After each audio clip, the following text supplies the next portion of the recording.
1822 సంవత్సరంలో జర్మనీలోని మెక్లెన్బర్గ్ అనే ఊళ్ళోకి ఒక కొంగ ఎగురుకుంటూ వచ్చింది. అది చూడటానికి మామూలు కొంగలా ఉన్న దాని మెడలో 3 అడుగుల బాణం పొల్ల గుచ్చుకొని ఉంది. అయినా కానీ అది చచ్చిపోకుండా ఆ ఊళ్ళో అలా తిరుగుతూనే ఉంది.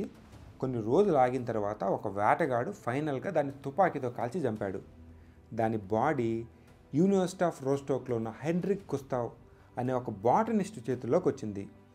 ఆయన ఆ బాణం పుల్లని దాని ముందున్న ఇనుప తొడుగుని బాగా పరిశీలించి అప్పటిదాకా మిస్టరీగా ఉన్న ఒక పెద్ద ప్రశ్నకి ఖచ్చితమైన సమాధానం కనిపెట్టాడు. అసలు ఆ ప్రశ్న ఏంటి, కొంగ మెడలో ఉన్న బాణం పుల్లకి దాని సమాధానానికి ఉన్న లింక్ ఏంటి? పదండి చూద్దాం. మీ అరుణ్, కుతూహలశాల నుండి. భౌగోళికంగా చూస్తే చాలా వరకు మనది ఉష్ణమండల దేశం, అంటే హాట్ కంట్రీ. అందుకని వలస వెళ్ళే పక్షులు మనకు చాలా తక్కువ. మన చుట్టూ ఉండే కాకులు, గద్దలు, కొంగలు, పిచ్చుకలు ఇవన్నీ ఇక్కడే పుడతాయి, జీవితాంతం ఇక్కడే బతుకుతాయి. కాకపోతే చలి బాగా ఉండే యూరోపియన్, రష్యా లాంటి దేశాల్లో మాత్రం చలికాలం రాగానే పక్షులు వేరే ప్రదేశాలకి, అంటే చలి ఎక్కువగా లేని ప్రదేశానికి వలస వెళ్ళాయి. అంటే వేసవికాలం మొత్తం తమ కళ్ళ ముందే తిరిగే పక్షులు చలికాలం రాగానే మాయమైపోయాయి.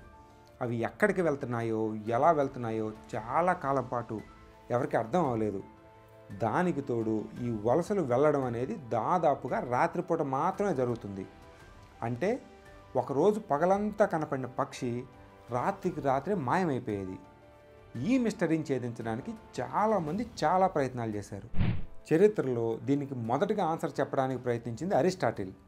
చలికాలం వచ్చే ముందు పక్షులు బాగా లావెక్కడం, తర్వాత అవి మాయమైపోవడం, మళ్ళా తిరిగి వచ్చినప్పుడు సన్నగా ఉండడం, ఇవన్నీ ఆయన అబ్జర్వ్ చేశాడు. అక్కడున్న కొన్ని కొంగలు చలికాలంలో నైలు నది పరివాహక ప్రాంతంలోకి వెళ్ళి అది అవగానే తిరిగి వస్తాయని ఒక ఊహను కూడా ప్రతిపాదించాడు.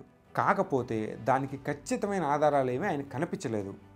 ఇదంతా కాదని చెప్పి పక్షులు, కొన్ని జంతువులు చలికాలంలో నీళ్ల కిందకో బురద మట్టిలోకి దూరి హైబర్నేట్, అంటే సుప్తావస్థలోకి జారుకుంటాయి అని ఒక సిద్ధాంతాన్ని ప్రతిపాదించాడు.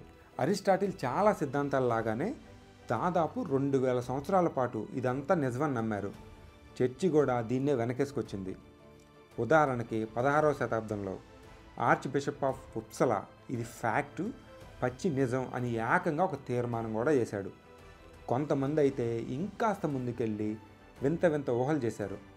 1703లో ఒక హార్వర్డ్ ప్రొఫెసర్ అయితే చలికాలంలో పక్షులు ఏకంగా చంద్రుడి మీదకే వలస వెళ్తాయి అని ఒక పాంప్లెట్ కూడా రాసి విడుదల చేశాడు.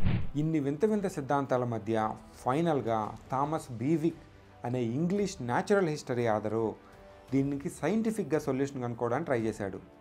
ఆయన 1797లో ఏ హిస్టరీ ఆఫ్ బ్రిటిష్ బర్డ్స్ అనే ఒక అద్భుతమైన పుస్తకం రాశారు. అందులో తనకి బాగా తెలిసిన షిప్ కెప్టెన్ ఒకళ్ళు స్పెయిన్కి దగ్గరలో ఉన్నప్పుడు కొంగలు కొన్ని వేల సంఖ్యలో ఉత్తరం దిక్కుగా ఎగరడం చూశానని చెప్పినట్టు రాశారు. ఈ వలస వెళ్ళే పక్షులు రెస్ట్ తీసుకుంటానికి చెరువుల దగ్గర, నదుల దగ్గర ఆగుతాయని, అందుకని అవి శీతాకాలంలో ఆ నీళ్లలోకి దూరి సుప్తావస్థలోకి వెళ్తాయని అందరూ పొరపాటు పడుతున్నారని కన్ఫర్మ్ చేశారు. అంటే మెల్లగా క్లారిటీ వస్తుంది కానీ ఖచ్చితమైన ప్రూఫ్ మాత్రం ఎవరూ చూపించలేకపోతున్నారు. ఇక్కడే పిక్చర్లోకి నేను మొదట్లో చెప్పిన కొంగ వస్తుంది. హెన్రిక్ గుస్తావ్ ఆ బాణం పుల్లని, ఇనుప తొడుగుని స్టడీ చేసి అది జర్మనీలో తయారైంది కాదని ఆ పుల్లలో ఏదన్నా ట్రోపికల్ ఏరియా, అంటే ఉష్ణ ప్రదేశానికి చెందిన చెట్టుకు సంబంధించినవని కన్ఫర్మ్ చేశాడు.